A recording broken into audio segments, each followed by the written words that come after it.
welcome to Be My Guest. Joining me today, I am your host, Hamsha Naidu, and today joining me is Alexandra Daniel Patrick, who'd like to be known as Danny Patrick. So the rest of the show, it'll be Danny Patrick. And she is works at Reach Beyond Domestic Violence as the Youth Education Specialist. Also joining in our conversation is Jessica Tepero, who is the Director of Prevention Programs at Reach Beyond Domestic Violence. Welcome. Thank you. It's so lovely that we get to talk on this really important subject today. Thank you for having us here. Yeah, thank you all for coming. So I want to start out by asking, I know for our listeners who are not as familiar with these terms, I neglected to mention that our topic for today is LGBTQ/T. And for those that are not familiar with that, what does that acronym mean? LGBTQ/T. I've seen a lot of acronyms as LGBT, LGBTQ, and why LGBTQ/T? Danny. Thank you. I think that's a really great question. So LGBTQ/T stands for lesbian, gay, bisexual, queer, and transgender. And you're right, there are like a lot of different terms and acronyms. So one of the reasons why I use that particular term, and I think why it can be helpful, is it distinguishes between sexual orientation and gender identity. So all of the first terms like LGBTQ, lesbian, gay, bisexual, queer, are all talking about sexual orientation. So who someone's attracted to both physically and romantically, whereas like after the /T, transgender is talking about gender identity. So someone's like sense of who they are in terms of their gender, whether they feel like a man or whether they feel like a woman or something else. Right. So, well, that's quite interesting, you know. So we're going to talk about transgender later. For those who may not have heard that term, but queer, what does that mean? But more especially, I know, I've been talking a little bit about this amongst my friends, and they want to know, why are you going and using the word queer? Why aren't you using the word questionable? You know, if we can throw some light on that. Yeah, so queer, it refers to anything that's sort of outside of the norm in terms of sexuality or gender. So it used to be used sort of as a derogatory word to talk about like the LGBT community, sort of as more of a negative word, but a lot of people recently are starting to use it in a more positive sense, so reclaiming it. And so sometimes it's used as sort of a word that refers to the whole LGBT community as an umbrella term. And then sometimes people are using it as an identity term, so to refer to their own sexuality. So if we go out in the street, I mean, not just like that, but somebody, it's all right to use the term queer. You don't have to say questionable anymore. So is that appropriate? Yeah, so I think what's important is really using whatever term somebody wants to use for themselves. So if someone tells you identify as bisexual or identify as queer, like that's the term that you should use for them.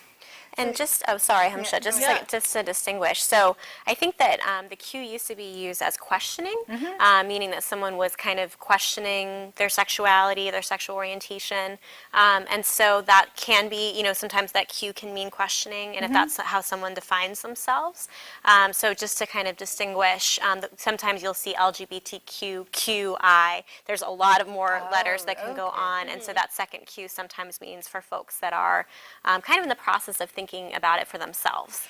And again, we'd want to listen for how they define themselves. So I think the most important thing we should take from this is take the cue from the person we're talking to or addressing. Yes, absolutely. You know, don't just assume things. But this acronym is okay to use. I mean, that is what is out there right now. And there's a janedoe.org gives you a lot of different Sure, absolutely. information about this if anybody is more interested. So yeah, we actually met at the leading training for Reach Beyond Domestic Violence on LGBTQ communities and domestic violence. Reach works to support survivors of domestic violence. So how is talking about LGBTQ issues related to your work? Absolutely. I think that's a great question. So often I think when we see domestic violence in the media, we see a heterosexual relationship and usually a man being abusive and maybe a woman experiencing the abuse. And we know from a lot of the survivors that we work with at REACH that that's not always the case. Abuse can happen in any kind of relationship, and that, abuse in same-sex relationships or in relationships where one or both partners are part of the LGBTQ community happens at about the same rates as in straight relationships. So somewhere between a quarter and a third of relationships. Yeah. Totally, yeah. Another thing we talk about at REACH is just, we really believe that, everybody has a responsibility to help create safe communities. Oh, yes. And so for, if somebody's part of the LGBT community and they're trying to get support around their relationship, maybe there's some abuse in their relationship, if they aren't even able to talk about their relationship to a friend or a family member, it's going to be even harder for them to get support around the abuse that's happening in their relationship. That is true. So that's another reason why we feel like it's important to talk about these issues so that we can sort of all have those tools to create safe communities and to be able to support, our friend or family member. It we're makes really no sense. Yeah, we're really fortunate in Massachusetts to have some great resources. I know you mentioned janedoe.org, which is the Massachusetts Coalition of Domestic Violence and Sexual Violence Organizations. There's an organization called the Network La Red, which does a lot of outreach to the LGBTQ community, but it also does a lot of training and technical assistance for domestic violence organizations to make sure that, it's a process, right? We're all Yes. learning Oh, all yes. the time, Oh, and it's for the human sure. experience, which is different for each person. And so they provide a lot of training and technical assistance to organizations like ours, and I think really helping us to kind of think through. I think sometimes when you're in the, privileged group, so in this case, if you're, if you identify as straight and what we would call cisgendered, meaning that, the gender I was born with is the gender I identify with, sometimes it's hard to notice the barriers that are there because we're not experiencing yes. them. So even things like our organization used to be called the Waltham Support Committee for Battered Women. So if I were a male that was experiencing domestic violence, or if I was a trans person who identified as male, would I then feel like this is an organization that I could come to? And so in the early 2000s, we changed our name to Reach Beyond Domestic Violence, and we really, strive to use gender-neutral language in all the work that we do to make sure that people know that this is a service and an organization that's available to all people, and we feel very committed to that. And one of the reasons I was so excited to work for Reach is that we've really, I think, been at the cutting edge of making sure that we're really always doing learning and processing on our own, and thinking about these issues and thinking how can we make sure we're not just waiting for people to come to us, but outreaching Right. to communities that might have additional barriers to services. We were also one of the first organizations that had male survivors live in our shelter with female survivors. So we've really been trying to think about how do we help to break down some of those barriers, whether it's through dialogues like these or through the ways that we structure our services. Oh. So one of the reasons I invited you to come to speak with us today is to share some of your knowledge about some of these terms that people might be less familiar. And a lot of people might understand, it might misunderstand what gay or lesbian or bisexual means, but they might not have heard of terms like transgender. Why is it important to talk about this issue? Yeah, so I think, a lot of people might be familiar with terms of like gay or bisexual, but like you said, we're only really starting to talk about what it means to be transgender. Even in the media, historically, a lot of the sort of images of transgender or transsexual people we see are really negative. So it's, as a freak or it's even a child molester or it's a sensation story. And we're only really starting to see more realistic sort of representations of transgender people. And I think it's easy to forget that, regardless of your sexual orientation or your gender identity, we're all human. We all have to take out the trash, and we all have to, we all need jobs, we all need a home, and we're all impacted if we experience sort of violence or discrimination. So unfortunately, because a lot of people don't understand what transgender means, I guess you need to break it down for them. you sort of have to break it down, and trans people experience a lot of discrimination So the National Transgender Discrimination Survey found that 63% of transgender people had experienced some kind of serious discrimination. So losing a job because they're transgender, or being evicted, or even experiencing sort of physical or sexual assault because of how they're expressing their gender. And so you can imagine that could sort of make a lot of people feel really hopeless. And we see that with youth, right? LGBT youth who are being bullied, have a lot of hopelessness, and a lot of transgender people might have that hopelessness as well. And so we see also high rates of suicide. I think the same study found like 40% of trans people had attempted suicide. And so that's not to say that it is hopeless. I think a lot of parents might look at that statistic and say, oh, like, if my kid is trans, are they going to be suicidal? But really, just to take a step back and understand why that statistic is there, that it's because of how transgender people are treated. And that's why we think it's so important, you know, again, to spread awareness and education around these issues so we can support people. Right, and you know, children are getting to bring this out younger and younger. I mean, recently I heard a thing about a 4-year-old who's already realized that, you know, I don't want to be here, I want to be there, you know. So all of that is partly the reason why I thought, you know what, this would be a good topic to talk to. Our community out here is actually very, very open and a very good community, but it's good to bring notice that, so that way they don't feel isolated. They can, you know, now can go out and talk. It doesn't have to be in a closet, so to say. I think this younger generation is bringing a lot more awareness. I think that a lot of young people are being open about their identity, whether it's in terms of sexual orientation or their gender identity at younger and younger ages, like you said. And the older generations are struggling to catch up. Like, we're trying to learn everything, which is why these opportunities are so important. I think part of it is kind of challenging our predominant thinking that's been socially constructed, that everything is one or the other, and that really it's more of this range and the spectrum, and that we all can fall somewhere along it, but it doesn't have to be quite so rigidly this or that. And I think that that's hard, because for so long that's how we thought about it, and so it brings up a lot of feelings and confusion, and it challenges us. So if somebody is, you know, realizes they're transgender, and so what? So what happens after that? So yeah, so I think sort of taking a step back, like a lot of people don't understand what that term means even. So transgender means basically anyone who's assigned sex at birth doesn't match, you know, how they feel about their gender. So sometimes it's useful to talk about, you know, that difference between sort of sex and gender. Biological sex is, you know, physical aspects of the body. So when we're born, the doctor looks at us and they say, oh, it's a boy or it's a girl, right? And we're assigned, you know, a sex at birth, either male or female. And, you know, then there are certain expectations about what that means. So girls, we wrap in a pink blanket, we give them dolls, we give them princess dresses, and, you know, boys, we give them trucks and soccer balls. And so that part is gender, right? It's gender expectations. It's also how we express ourselves, whether we dress or behave in sort of more masculine or feminine ways. And then gender identity is how you feel about yourself. So whether you feel like you're a man or you feel like you're a woman.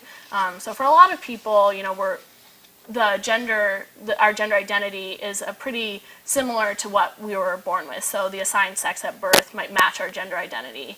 And for transgender folks, usually it doesn't. So maybe they were born female, and their parents raised them as a girl, but they feel like a boy. They don't feel like a girl at all. And so, you know, a lot of transgender people feel a lot of like gender dysphoria, so feeling really disconnected from their body because their body just isn't right.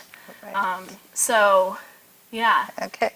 So, you know, you mentioned telling people to refer to them as their chosen gender. What would that look like?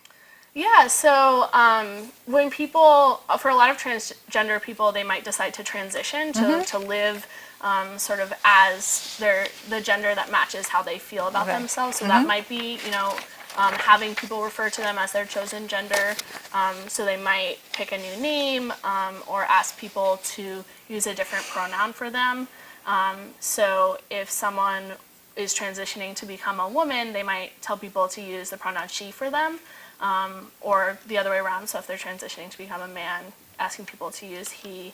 Some people also use gender neutral pronouns, so like they, which I think a lot of people haven't heard about, but it's they as like a singular pronoun. So if you had a friend come to you and say, can you please use the pronoun they for me, and they used to be she, like maybe, you know, the way you would talk about that would be like Alex, you know, where you used to say like Alex, you know, is going to work and she gets up, she gets dressed, she eats her breakfast. You'd say Alex is going to work, you know, they get up, they get dressed, they eat their breakfast. And so that's just another thing that we're starting to see is people using gender neutral pronouns. So the pronouns is very, very important, yeah.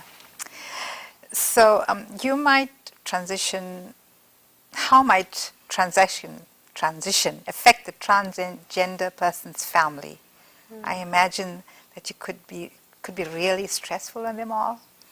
Yeah, absolutely. I mean, I think when somebody comes out to their family, that impacts their family as well, and their family goes through, you know, a whole process of figuring out how to interact with that. So for a lot of transgender parents, I know you mentioned that article, they might feel like it's a loss because if you've known this person for your whole life and you have a certain idea of who you think they are, and then they tell you that that's not actually who they are, you know, maybe that's your little girl, and they come and they say, like, I'm not a girl, I'm a boy, I'm going to start transitioning.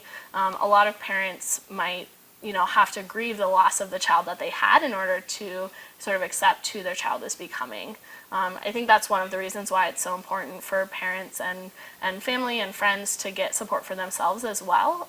So one great organization is PFLAG, so parents, family, and friends of lesbian and gays, and they have like support groups and also, you know, a great booklet on how to support transgender friends and that family. would be very, very important. I should And I think imagine. people's reactions, you know, are human reactions. And so it's not about, I think the support groups are so important so that people can be in a safe space to really talk about whether they're feeling grief or they're feeling anger or confusion.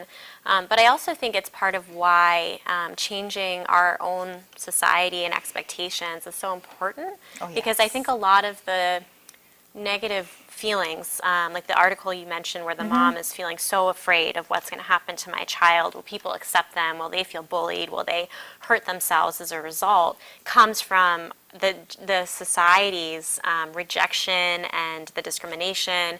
And so even if we don't have someone in our own family that identifies as trans or LGBTQ, it reminds us why it's so important that we all become advocates, because then the barriers that we might be worried about for our own child or for someone else that we care about, they don't have to exist if we really can just believe that people are who they are, and we allow people to define who they are for themselves.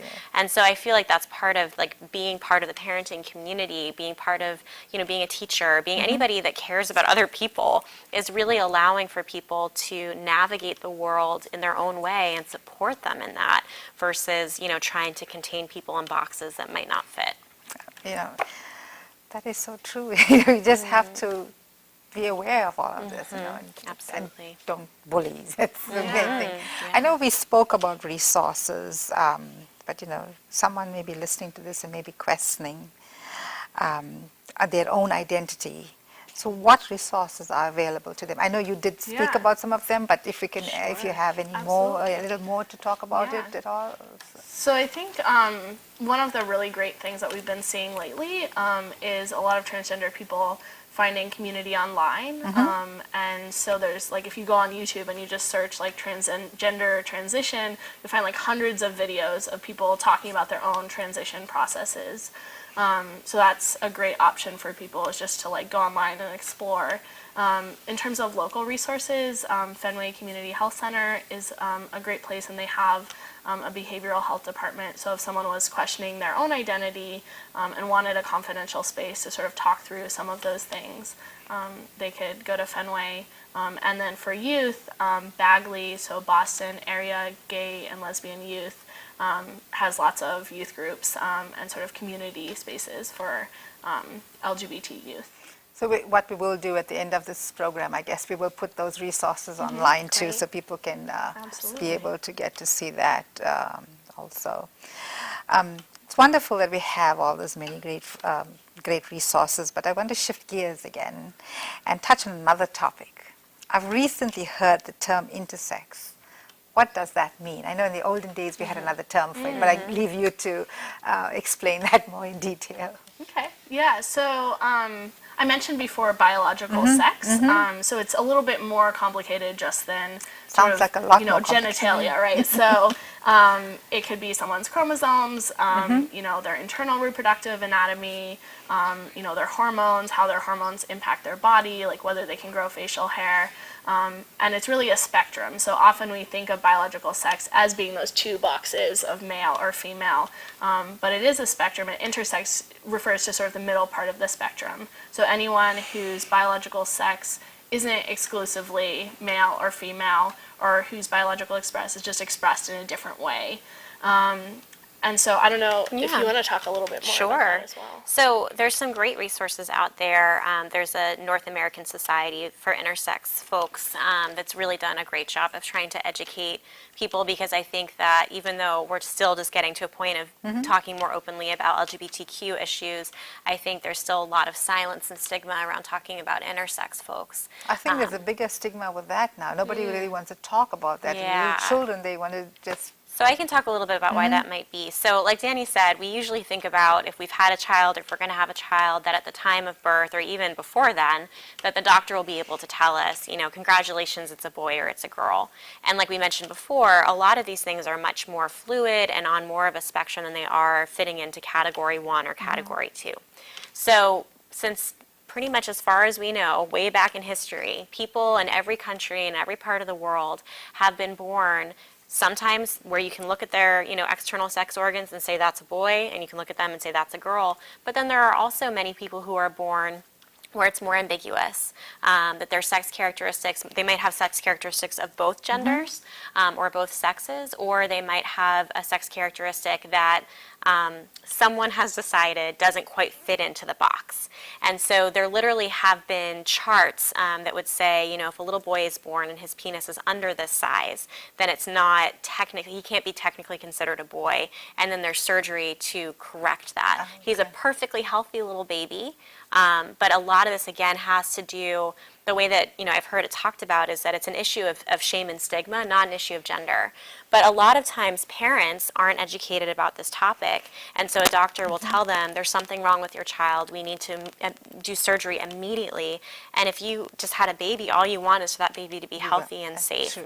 And so a lot of this has to do with educating providers and educating parents and adults in general, that again, it's not a health defect, it's just that our bodies look different. And one of the things that I find so interesting, whether we're talking about transgendered folks or intersex folks, is that there are many cultures where those people have been considered, holy, that have been revered. Unfortunately, in this country, oftentimes they've been shrouded in shame. And so the term that used to get used to describe intersex people, and I think it's the term that more people are familiar with, is hermaphrodite, which really has been considered to be a derogatory term. But when I say intersex, most people look at me like, what are you talking about? But if I say hermaphrodite, then suddenly they know. And what I find to be really interesting in these two topics, talking about transgender, talking about intersex, is that if a girl is born and she decides, I'm really a boy, there's so many barriers to people accepting her transition to this other gender that she feels more connected to and really is true to who she is. But if a baby is born, a baby doesn't have the ability to speak. Yeah. Then other people make that decision for them, and that has lifelong consequences for them in terms of surgeries and hormones and other interventions. And so even just noticing that we feel like we need to decide for other people instead of letting them decide for themselves, and how that then gets institutionalized, I think is a really big part of this. So it's definitely something, there's books of, people who identify as intersex that have written about their experiences, and I always recommend, if you do have the opportunity through the internet or through books, to hear people's stories, because I think we learn through so much through the human experience, to really be able to understand this and then talk about it, because like you said, it's not something that gets talked about very often. Not at all. Yeah. So, you mentioned in the beginning of the program that people in the LGBTQ community, and especially transgender people, experience high rates of violence and discrimination. I'm thinking many of our listeners may be thinking, what can I do? How can I combat that? Absolutely. Yeah, so I think a lot of this is really about sort of helping to create safer spaces where LGBTQT people can, can be their authentic selves and can feel safe. And so things like, if people are still saying like, that's so gay, like changing that and saying, something else, that sucks or something. And if someone does come to you and say, this is the name that I want you to use, or this is the pronoun that I want you to use, using those and using the language they want you to use to refer to them. Not outing people. So if somebody, someone's gay or transgender, not telling other people about it unless you've gotten their permission. I think a lot of it is also about sort of normalizing being part of the LGBTQT community. And so, telling your kids, it's okay to be gay, it's okay to be bisexual or transgender, it's okay to express your gender in a way that's authentic to you, even if that's outside the norm. I think a lot of what you've been talking about. So, if it's a girl, like, it's okay to play sports, right? Or if it's a boy who likes playing with dolls, like, we're not going to take that away from you. And I think often for parents that can be scary, but it can also be really liberating for that kid. Just let that kid be Just the kid. letting them be let them be themselves. themselves. Yeah. And the good thing in today's society, girls are not generally playing with dolls anymore. They're going for the cars, and well, now it's computer games and Legos. I mean, all those kind of stuff. And it's the other way around too. Boys are okay to play a game of house game with their sister and think nothing about it. Right. In certain communities. I think there are certain communities that, it's okay for a boy to wear pink, and it's okay for a girl to, try out for the football team. Right. And there are other communities that struggle a little bit more with people kind of stepping outside of the box. Oh, yes. But I think for people that already feel good about that, like, I already talked to my kids, or, I really feel, I think we can take it a step further to say, does my kid's school have gender-neutral bathrooms, so that if there is a transgendered student, they don't have to out themselves every single time they go to the bathroom, and they can feel safe. So it's even just thinking again, educating ourselves so that we can take our blinders off and see what are the barriers that I might not be experiencing, but other people might, and help to advocate for those changes. So we didn't even think about the restrooms, and that's a big thing, because everywhere it's, Right. Everybody's got to go to the bathroom. So. Yeah. Yes, well. And I think there are just also so many barriers to transitioning, so, and that's one of the reasons why it's so hard for people, because surgeries, for example, are so expensive and often insurance doesn't cover them.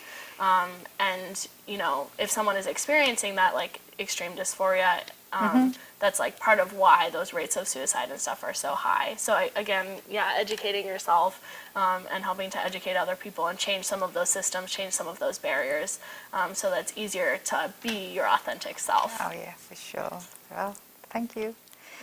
Thank you, Danny and Jessica, for coming here today and sharing your expertise with us and on a very important subject. I certainly found it very informative. I do invite you to join me on any other time to explore more, any important topic, anything. And I thank all our viewers for taking the time to listen to this program. If you want to learn more, check out the resources at the end of the program and contact Reach Beyond Domestic Violence at 781-891-0724, or you can send an email to info@reachma.org. From your host, Amsha Naidu, bye for now. Till we meet again. Thank you so much. Thank you. Thank you.